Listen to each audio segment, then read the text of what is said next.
Hello? My brother laughed and said, You're still living paycheck to paycheck? I just smiled and said, Cool, then move out of my paid-off condo. And that night he called 14 times. It was a Thursday evening, quiet, cool, nothing special. I just pulled dinner out of the oven, baked salmon, jasmine rice, and sautéed spinach. Something simple, something clean. My brother, Neil, was already seated at the dining table like he owned the place, scrolling through his phone with that same smirk he'd worn since we were kids. That smirk that said, I'm better, and I know it. He barely looked up when I set the plate in front of him. Man, he said, picking up his fork, you're still living paycheck to paycheck? He didn't even say it with malice. Just casual cruelty, the way people comment on the weather. And to him, maybe it was just weather, cloudy skies for me, eternal sunshine for him. I didn't answer right away. I just sat across from him, took a bite, chewed slowly. Let the silence do some of the heavy lifting. See, Neil had been crashing at my condo for almost 3 months now. Rent-free. No utilities, no groceries, nothing. After getting laid off from some flashy fintech startup, he'd burned through his savings faster than you can say. Liquidity. Then got evicted from his downtown apartment. And like the idiot little brother I've always been, I told him he could stay with me. Just until you get back on your feet. He was once the golden boy of our family. Big income, designer suits, posting photos from rooftop bars and all-inclusive resorts. Meanwhile, I kept my head down, worked a quiet accounting job, budgeted like my life depended on it. Neil had always made it a point to remind me I was average. That night was no different. You know, he added between mouthfuls, you should think about investing in crypto or something. You could double your income. Gotta think bigger. I set my fork down, looked him straight in the eye. And I smiled, not a forced smile, not bitter. Just calm. Still. Cool, I said. Then move out of my paid-off condo. The silence that followed was beautiful. He blinked, like his brain didn't compute the math. Paid off? That wasn't a word in his vocabulary. He let out a laugh, dry, sharp. Like he thought I was bluffing. Wait. You serious? He asked. I didn't say anything. I just kept eating. Smiling. That night, he called me 14 times. I didn't answer once. The calls started around midnight. At first, I thought it was an emergency. Maybe he'd locked himself out. Maybe something had happened to his car. Something reasonable. But when I picked up my phone and saw the call log, 4 missed calls, all from Neil, I knew exactly what it was. I didn't answer the 5th. Instead, I got up, walked to the front door, and turned the deadbolt one last time. The locks had already been changed earlier that afternoon. Quietly. Efficiently. I'd even taken the day off work to make sure it got done before dinner. The thing was, I hadn't planned on doing it. Not until that dinner conversation. Not until he said it again. Paycheck to paycheck. That phrase had haunted me for years. Neil used it the way other people used your first name, just part of his default language when speaking to me. He said it when I bought a used car instead of leasing a luxury one. He said it when I passed on a Vegas bachelor party because I didn't want to dip into savings. He said it when I skipped upgrading to the newest phone because mine still worked just fine. What he never knew, what he never bothered to ask, was what I was really doing all those years. I was paying down the mortgage. Every spare dollar, every overtime hour, every tax return and bonus. I didn't care about vacations or gadgets or expensive brunches. I wanted peace. Stability. Freedom. And a week ago, I made the last payment. My condo, modest, quiet, nothing flashy, was finally mine. Paid off in full. No more monthly bleeding. No more watching the bank eat half my paycheck. And here Neil was, sitting under my roof, drinking my filtered water, wearing my slippers, and mocking me for not living large like him. So yeah? I changed the locks. I bagged his stuff neatly, folded clothes, electronics, even that ridiculous LED toothbrush he swore was life-changing, and set it all gently in the hallway outside my door. I even included a small envelope with 2 things inside, a $20 bill and a note. It said, "Being broke is tough. You'll figure it out, right?" That was it. And just like that, the first crack in his ego started to show. By 2 a.m., he'd called 14 times. Left 3 voicemails, each one a little more frantic than the last. The first was confusion. "Bro, what's going on? Did you lock the door by accident?" The second was irritation. "This isn't funny. Seriously, open the door." The third was desperation. "Come on, man. Where am I supposed to go?" I laid in bed, phone on silent, eyes closed, feeling something I hadn't felt in a long time. Peace. I woke up at 7:12 a.m. to a still, hushed quiet. No footsteps in the hallway. No blender roaring to life for Neil's morning protein. No Spotify blasting some overproduced motivational podcast about dominating your day. Just sunlight leaking through the blinds and the satisfying weight of stillness. I stretched, made coffee, and stood by the window watching the morning unfold. Down on the sidewalk, Neil was sitting next to his duffel bag, tapping furiously at his phone. His hair was messy, like he hadn't slept, and he had this wild look in his eyes, part embarrassment, part disbelief. He looked up once, right at my window. I didn't move. Just sipped my coffee. A few minutes later, I heard light footsteps outside my front door. Then a knock. Not loud. Hesitant. "Ryan," he called. "Can we talk?" His voice was smaller than usual. Less Neil, more human. But I'd had this conversation in my head 1,000 times. All the apologies that never came. All the jabs he passed off as just teasing. All the years I kept my mouth shut to keep the peace. This time, I didn't feel like keeping the peace. I didn't feel like talking. So I didn't say a word. He knocked again. Then tried the door handle. Then silence. I sat at the kitchen table, phone in hand. He started texting again. "This is ridiculous, man. Seriously. Can you at least let me in to get my laptop? Are you really doing this over a joke?" A joke. That's what he always called it when he put me down. A joke when he laughed at my car. A joke when he mocked my clothes. A joke when he told people I was the safe brother. Like I was a beige wall someone painted to avoid risk. But here we were. Him on the pavement. Me in my paid-off condo. My name on the deed. My name on the bills. My key in the lock. He had nowhere to go, and he was just starting to realize it.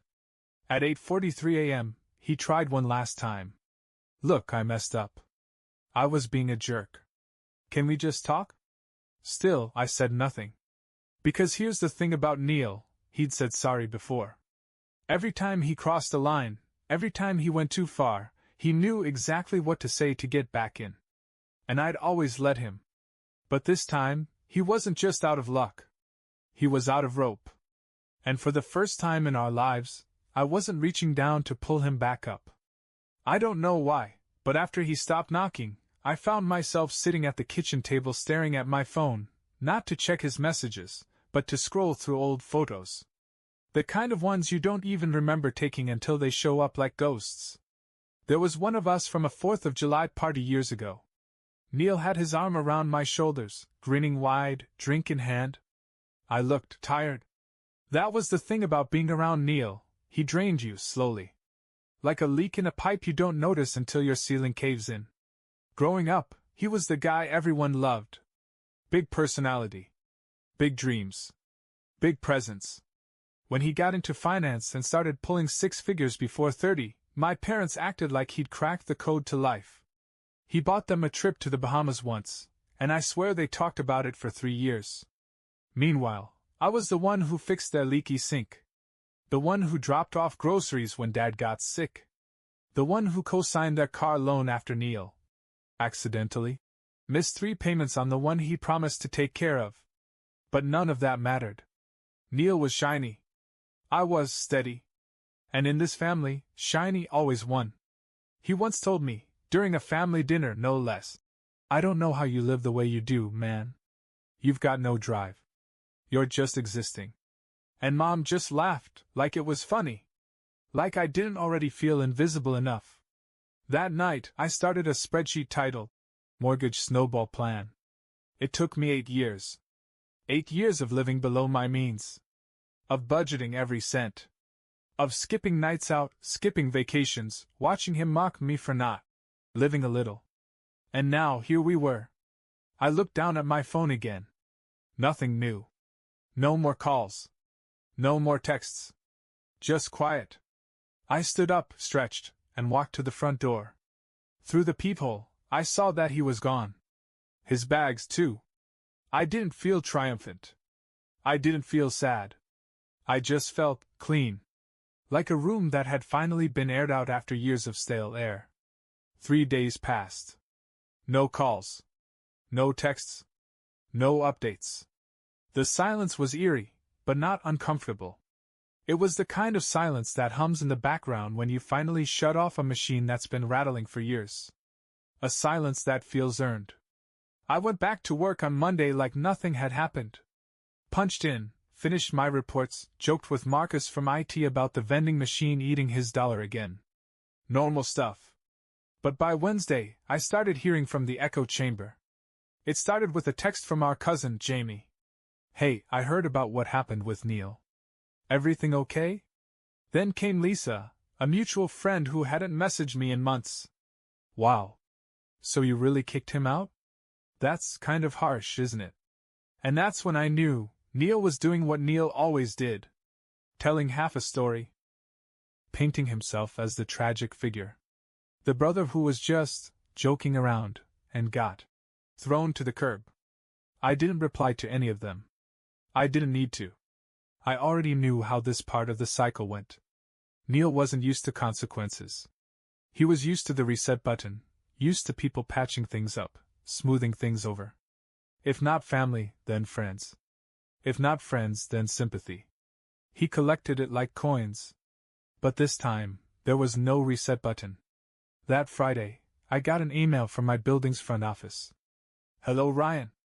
Just a heads up, your brother stopped by and asked if you could let him in. We explained we couldn't do that without your permission. Thought you should know. That was the moment it hit me. He still thought this was temporary. Still thought he could wear me down. Still didn't understand that this wasn't a timeout. It was an ending. The door wasn't closed for now. It was locked for good. Saturday morning came quiet and gray, one of those days where the sky forgets how to be anything but dull. I made pancakes. Real ones. Not the protein powder ones Neil used to stink up the kitchen with. Halfway through flipping the second batch, my phone lit up. Unknown number. I didn't answer. Then another. Still, I let it ring. Then a third call, this time with a voicemail. I stared at it for a second before pressing play. Hey, it's Neil. I guess you blocked my number. I get it. Look, man, I know I said some stuff, but I've had a rough couple weeks. I'm trying here. Could we just talk? Not even about me moving back in. Just talk. There it was again. That voice he used when he was cornered. Soft, measured. Like he was holding out an olive branch, but behind his back, I knew there was a rock. I didn't reply. Just set the phone down and poured syrup on the pancakes. Later that afternoon, I went for a walk. Cleared my head. Took a longer route through the park, headphones in, playlist on shuffle. It wasn't until I got back to the building that I noticed the front desk girl looking flustered. He's upstairs, she said before I even reached the counter. I tried to stop him. He followed someone through the side door. Said he was your brother, and just needed to grab something from inside. I stood there for a moment, heart calm. Not angry. Not even surprised. I walked up the stairs slowly. No need to rush. My door was closed. But the moment I turned the corner, I saw him, sitting on the floor outside my unit like a kid waiting outside the principal's office. Neil. No bags. Just him. He stood up fast when he saw me. Gave a sheepish smile, like this was just a misunderstanding between good friends. Hey, he said. Look, I know. I held up a hand. Don't. Okay, just hear me out. He was talking fast now, like he could outrun the point. I'm not asking to move back in. I've been staying on a friend's couch. It's not great. I haven't been sleeping. I messed up. I get that. But bro, come on. We're family. That word again. Family. It used to work like a spell. Not anymore. I didn't yell. Didn't posture. I just unlocked my door, stepped inside, and before closing it I said, "You're right. We were family. But family doesn't kick you while you're climbing. And they don't laugh when you're finally standing." He opened his mouth. Closed it. Tried again. I didn't mean. But I was already closing the door. Click. I leaned against the wood for a second. I could hear him shuffling outside. Breathing heavily. Then silence. Then the sound of footsteps walking away. The thing about endings is, they rarely feel how you expect. I didn't feel victorious. I didn't feel cruel. I didn't feel like some mastermind who'd finally turned the tables. I just felt still. The kind of still that only comes when you've spent years living with tension wound around your chest, so tightly you forgot what a deep breath felt like. And now, for the first time in what felt like forever, I could exhale. The door clicked shut behind Neil, and I stood there in my entryway, staring at nothing in particular. The hallway was clean. Quiet. No scattered shoes, no gym bags dumped like I was running a locker room. No faint scent of his awful cologne lingering in the air. It was like my home had finally returned to me. That night he didn't call. The next day he did. Twice. I didn't answer. Then came the message that tried to sound like he hadn't just trespassed into my building like a desperate teenager. "Hey. Just checking in. No hard feelings?" I didn't reply. Not because I wanted to be cold. But because I was done pouring warmth into someone who used it to burn me later. I used to think holding your ground had to come with anger. With speeches and shouting and dramatic exits. But it doesn't. Sometimes it's just not answering the door. Sometimes it's silence that screams the loudest. The weekend passed. By Monday, I found myself rearranging furniture.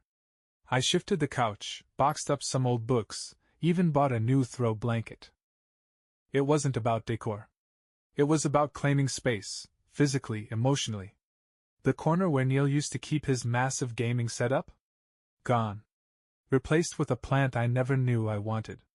And on the fridge I taped a copy of my mortgage. Paid in full.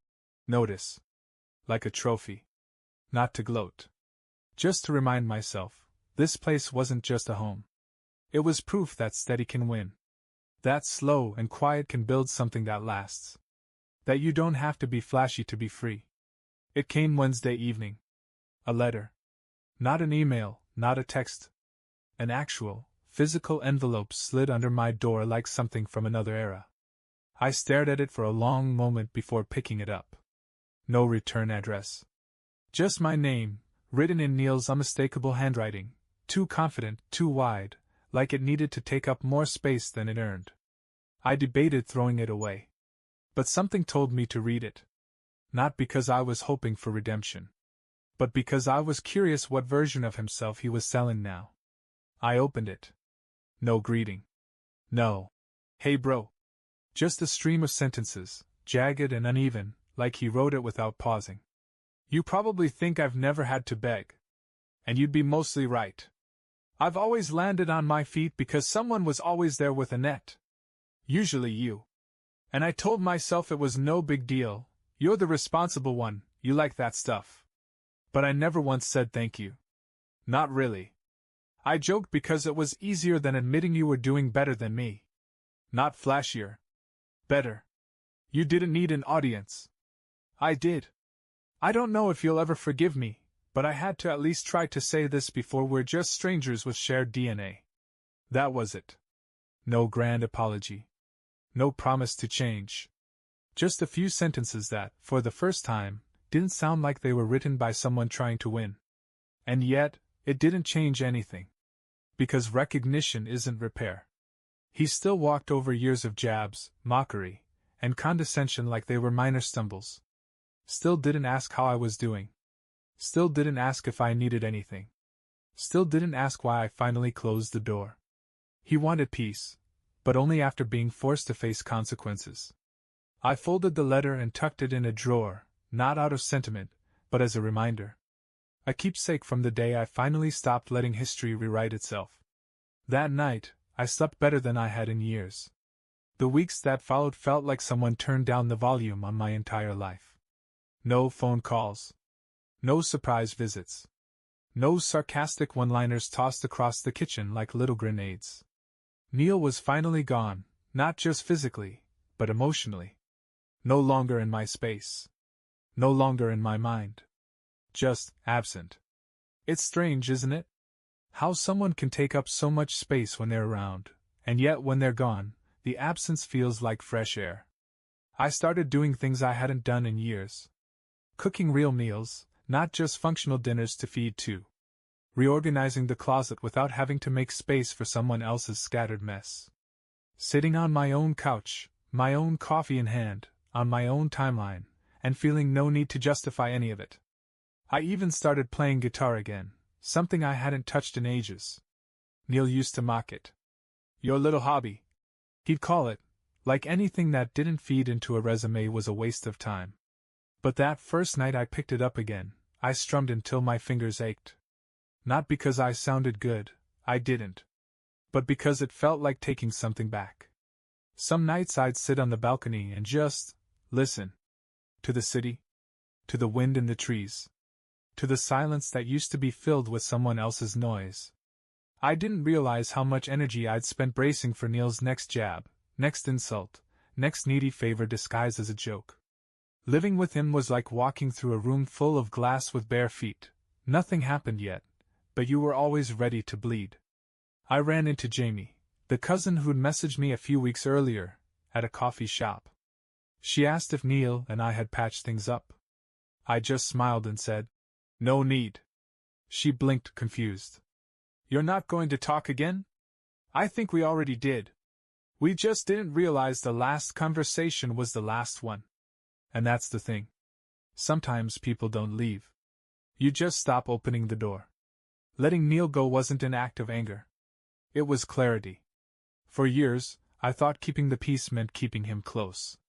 But peace isn't proximity. Sometimes it's distance. A locked door. A voicemail unanswered. A note read once, then put away. I wasn't punishing him. I was protecting myself. And for the first time, I didn't feel guilty for that. I felt free. Bye-bye.